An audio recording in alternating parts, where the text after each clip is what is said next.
Hi everyone, this is Ashish.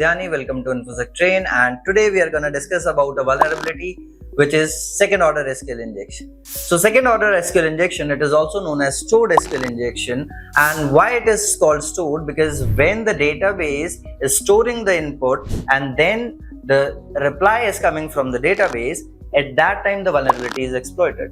Now let's understand with the scenario. Let's say there is a malicious user and there is an application. Now the application has a functionality to register the user.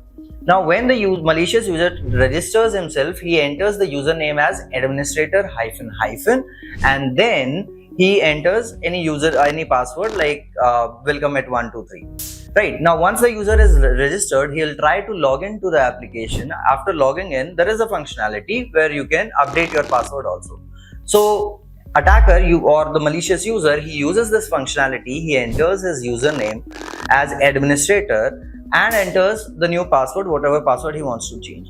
Now when he clicks on update password, the password of the original administrator account is changed, and now the user can log into the administrator account. So that's how your stored SQL injection vulnerability is exploited. I hope you guys enjoyed this video. Thank you.